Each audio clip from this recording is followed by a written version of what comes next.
Now that we know the basics about exponential functions, we're going to look at two different categories of exponential functions, exponential growth and exponential decay. And as the name kind of implies, with exponential growth, a quantity increases over time by the same factor, because this is an exponential equation. We're multiplying by the same factor kind of at each step along the way. With exponential decay, a quantity is decreasing over time. Again, we're multiplying by the same factor, but this time the factor is a fraction that's less than 1. We're going to see two different types of equation, or two versions of the same equation, I should say, with exponential growth and exponential decay.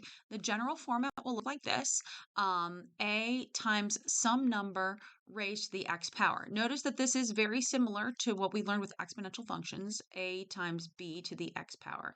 It's just that now we're writing b with a little bit more detail. If b is greater than 1, this will be a growth function. So if you add some number to 1, you're going to get growth. And if you subtract some number from 1 so that you've got a value less than 1, that's when you get decay. And so we will be writing these two versions of exponential equations depending on whether we have exponential growth or exponential decay. So let's see how this gets used. Let's do a story problem. Let's say that the first time a music festival is held, the attendance is 150,000, but then that attendance increases by the same factor, 8% each year. So we're supposed to write an exponential growth function that captures this, that lets us calculate the attendance for any given year, any given time. So the general format we're going to use, this attendance is growing, it's increasing. So I'm going to be writing an equation kind of with the format y equals a times the quantity 1 plus r, because this is a growth function, raised to the power t. Now, a is going to be the initial amount. So whatever your starting value is. And in this problem, our starting value is 150,000. So I'm going to plug in 150,000 where A is. And then R is the growth or decay rate. Here, the growth rate is 8%. You need to know how to write 8% as a decimal. It's much easier to do these as a decimal. So whenever you have a percent means out of 100. So this fraction is 8 divided by 100. 8% is 8 out of 100. And that is equal to 0.08. So what we're going to have here is 1 plus 0.08, with that 8% being our growth rate. And then we'll raise this to the t power. Now, this isn't quite simplified yet. Sometimes it actually makes sense to leave your equation in this form because you can easily see in this example that the growth rate is 8%. But we can simplify this so that it's y is 150,000 times 1.08 raised to the t power. We've now written an exponential growth function that represents this scenario. How about calculating how many people will attend the festival in the 5th year? Before you get too far ahead of me and try to plug in the number 5 for the t value here, that isn't actually what the number we need to plug in for this problem, because the first year that this event occurs is actually year 0. The inaugural attendance is year 0. So if this is happening in year 0, then the 5th year is actually t equals 4. So this is when t equals 0, and now t equals 4, now that we're in the 5th year.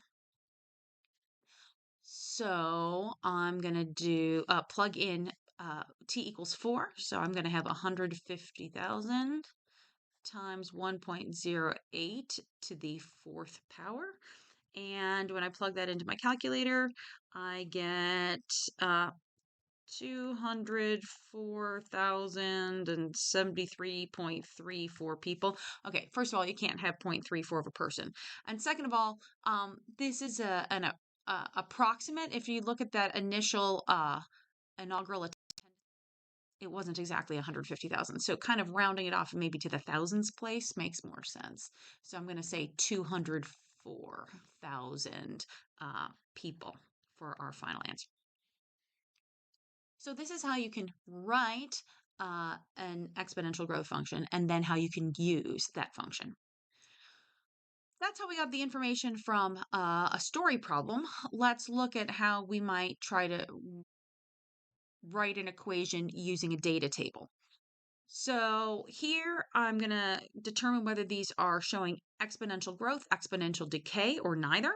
And if it is exponential, I'm going to write that function. So remember, if I'm looking to see if we've got an exponential function, I need to check first that I've got a consistent pattern with my y values. I'm sorry, for my x values before I look at the y values. So yes, each time I step up for the x value, I'm just adding 1. So there's a definite pattern there. What's happening here in the y direction? I don't know really the relationship between 270 and 90, but remember, you can create a fraction yourself out of the values in the table to see what it reduces to. So if I do 90 divided by 270, that ratio is 1/3.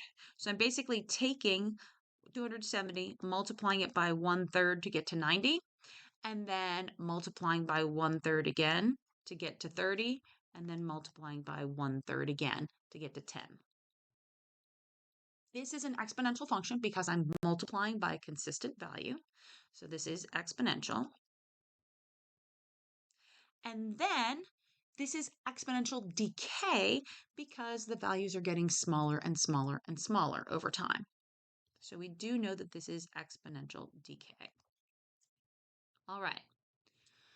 How do we write the function here? We are going to use the format y equals a times the quantity 1 minus r to the t power. What values do we plug in? A is going to be the initial amount. When x equals 0, y is 270. So that's our starting value. That's our A. So I'll plug that in here, 270. And then our R value, this takes a little bit of thought here. This is the amount that we decay at each step. In the previous section, we would have written the equation as y equals 270 times 1/3 to the t power. This is kind of what we would have learned how to do last class. Here, we're multiplying by 1/3, but that is not our decay rate. That's what we get when we subtract our decay rate from 1. Our decay rate is actually 2/3 because when we do 1 minus 2/3, we get the answer 1/3. And it's 1/3 that we're raising to a power. So it's important to recognize this, that when you're setting things up as a decay function, this value is not necessarily the multiplication factor that you were using, that you identified when you were looking at your data table. It's related to it. In this case, I needed to think 1 minus what equals 1/3, and that missing value was 2/3. So written in kind of decay equation format, my answer is y equals 270 times the quantity 1 minus 2/3 raised to the t. But if I simplify this, I do get y equals 270 times 1/3 to the t power, just like we did last class. But I want you to realize that the decay rate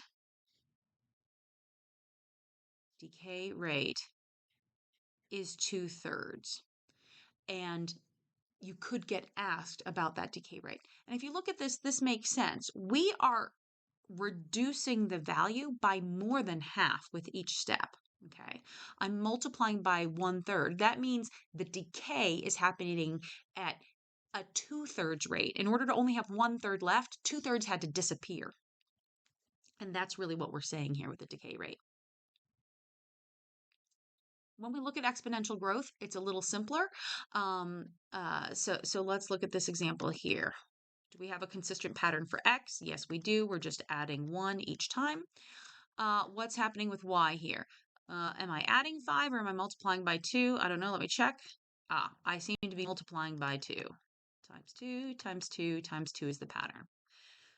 Again, from what we learned last class, we know that the function should look something like y equals, let's see, we started with a 5 here, so 5 times 2 raised to some power.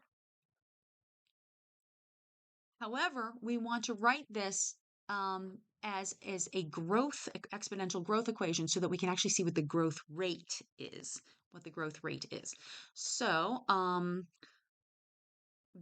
we will write this in the y equals a times 1 plus r to the t power.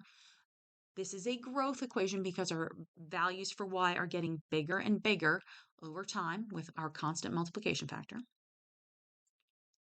And I'm going to use my initial value here for a. My initial y value is a, so I'll plug a 5 in there. And remember, I want my total value here to be 2, which means my growth rate is just 1. This value is 1 in the equation, but if we wanted to write that as a percent, normally our growth rates or decay rates are written as decimals, but the way you convert it to a percent is multiplying it by 100. And 1 times 100 is just 100. This is a 100% growth rate. So this here is our growth rate, and the growth rate is 100%. All right, this format now matches the equation that we were, matches what the question requested. They want us to write a growth function or a decay function. However, if we simplified it, we would see that we got back to the original type of equation that we learned last class, y equals 5 times 2 to the t power, just like we said at the start. The key aspect of growth functions or decay functions is that you can see that growth rate, you can see that decay rate as part of the formula. So let's look at kind of combining what we've learned about exponents, the exponent rules that we learned in the first section of this chapter, with what we see here. We'll start with simple examples and then we'll get more complicated. So determine whether each function represents an exponential growth or exponential decay.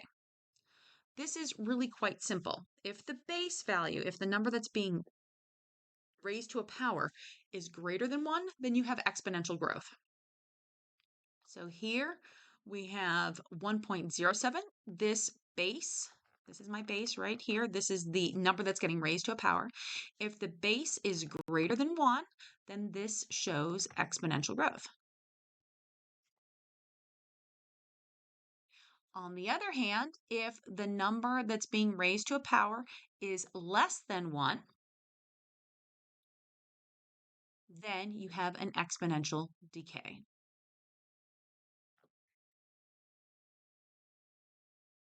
Now, this only works if your equation is actually written in the y equals ab to the x power form. Okay, so in part D, we're going to look at some examples where the equation isn't initially written in this form, and it's our job to convert to that form before we decide if we've got exponential growth or exponential decay. So scrolling down, how about these functions? Do they represent growth or decay? Here, notice this almost looks like a times b to the x power, except I've got 2t written up there instead of just t. So what I need to do is get t all by itself up here as the exponent. I need to use my exponent rules to get rid of the 2 that's outside the that's in the exponent and bring it inside the parentheses. So what I'm going to do, remember another way to write this would be uh, if you've multiplied exponents together, it's because you had a power raised to a power. So I could rewrite this as 100 times 0.6 squared raised to the t power. Because if I raise a power to a power, I multiply those exponents together.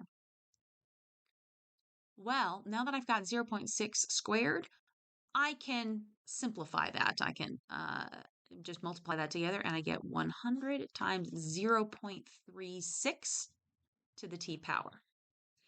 Now this equation is in this strict format, y equals a times b to the x. Now I can look at that base and I can see that the base is is less than 1. The base is less than 1. And therefore, this is exponential decay.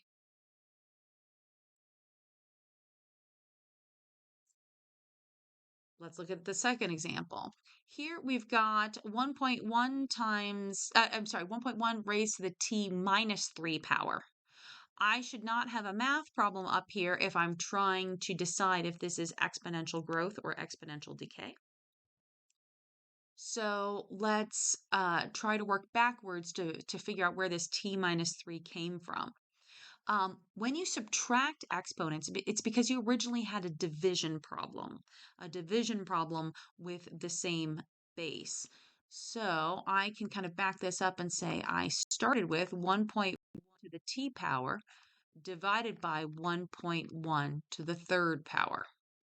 And I subtracted, I did t minus 3 because of I had t in the numerator and the 3 in the denominator. All right, so now I can kind of simplify what I have here in the denominator. This works out to be 1.1 times t divided by 1.331.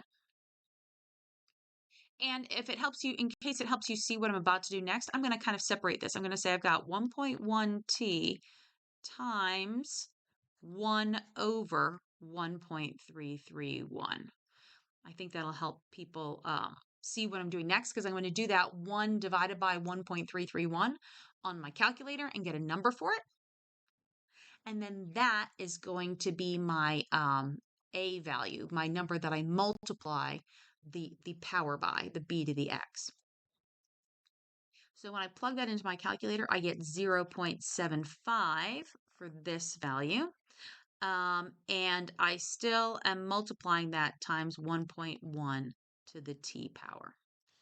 So this is my final answer, 0.75 times 1.1 raised to the t power. This is now written in strict y equals a b to the x power format, and I can see that that base value, 1.1, is greater than 1. The base is greater than 1. Therefore, I have exponential growth. Compound interest. Super important. Compound interest is fabulous if you're talking about money that you earn in, say, a bank account. It is less desirable if we're talking about compound interest that you have to pay on, say, credit card debt. But this certainly applies to both situations. Compound interest has a very similar equation to what we've just been doing with growth functions and decay functions. It's a growth function that follows this form. Y equals P times the quantity 1 plus R divided by N raised to the NT power. P, this is just like our A value. The reason we use the letter P this time is P is the principal. And in economics terms, the principal is just the money that you start with. Like you initially put $100 in your bank account. So that's your starting principal. R is still a rate. It's going to be your growth rate. It's whatever the bank advertises. You earn 4% per year on your bank account. T is time, same as before. The new number that we have here is n, which we see appears twice in the equation. And this is the number of times interest is compounded per year. So for instance, if your bank gives you interest every month, you don't get 4% every month. 4% is your annual percent rate. You just get a little bit of that interest every month, and then over the course of the year kind of adds up to the 4%. So if you get compounded every month, that's going to be 12 times per year. Once a month. Okay. Or sometimes things get compounded quarterly, like once in the winter, once in the spring, once in the summer, once in the fall is another time scale on which compound interest is sometimes calculated. So if I put $100 in an investment account that earns 6% annual interest, how do I write a function that represents the balance in that investment account? I didn't read the whole question because this is about a savings account, and the first question just asks me about the investment account. When I get to part B, we'll need to read that second sentence. But for right now, $100 investment account, 6% annual interest, but it's compounded monthly. All right, let's just use our basic compound interest equation and plug in the values. So I've got y equals P times 1 plus R over N raised to the N times T power.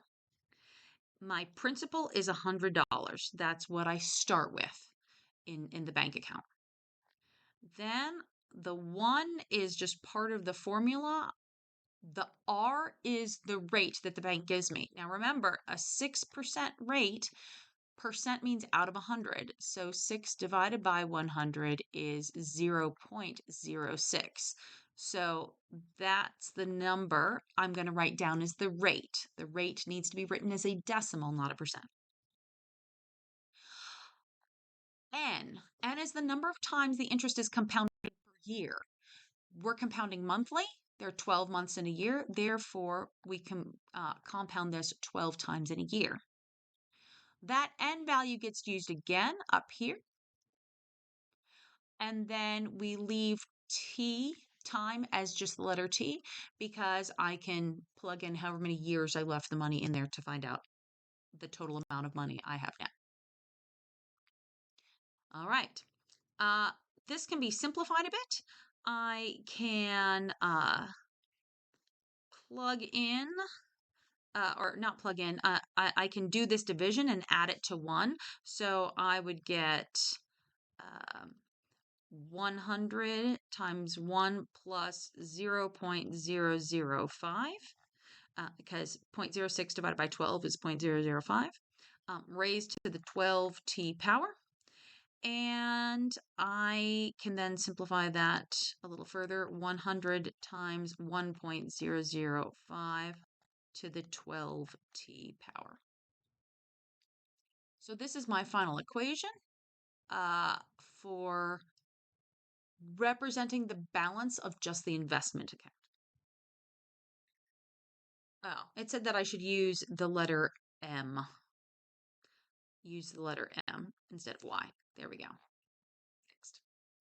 Now we're supposed to write a function B that represents the total balance of both accounts after T years. So I have to think about not just what's in my investment account, but what's also in my regular savings account, which according to sentence number 2 up here, our savings account has a constant balance of $200. I don't earn any interest on that account. So just $200 all the time, no matter what. So to write this function B, I need to think about my investment account and I need to think about my savings account and add those two together.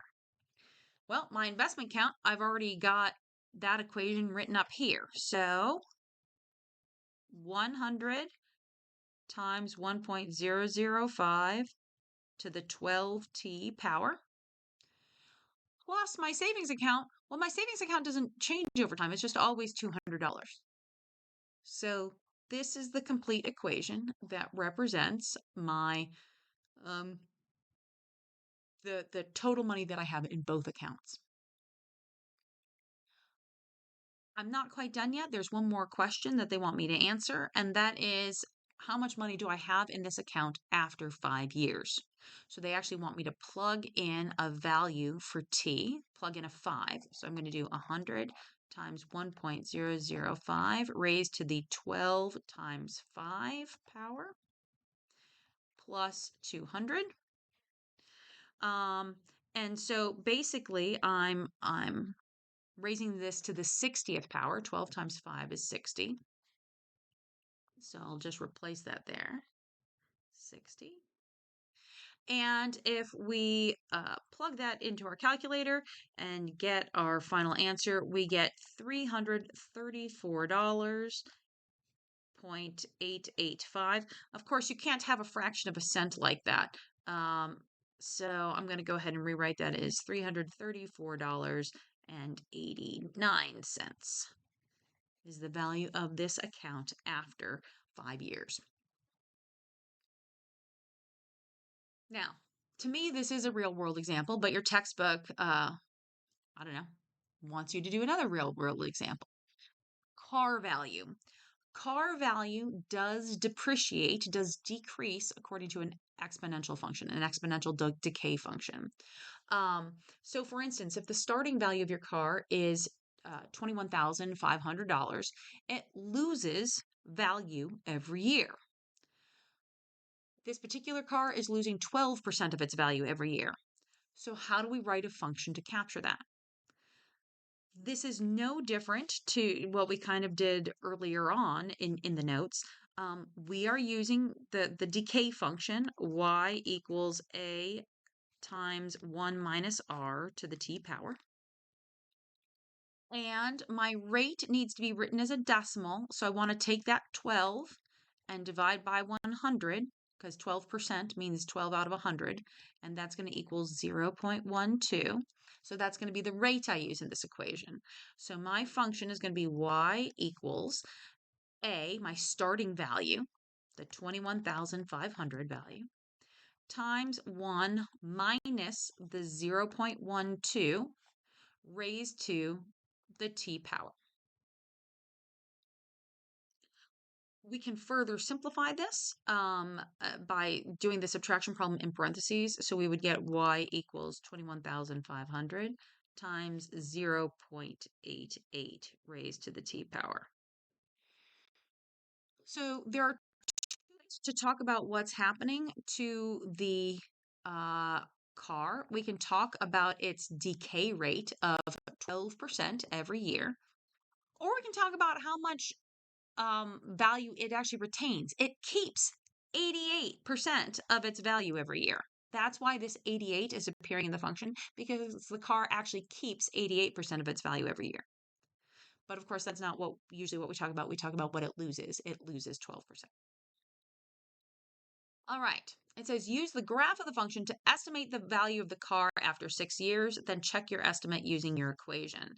So after 6 years, like this, the value looks like it's about $10,000. So that's my guess from reading the graph. Let's see if my equation was accurate. Hopefully it matches that estimate that I've done off the graph. So I'm going to plug the number 6 in where t was. That's my time.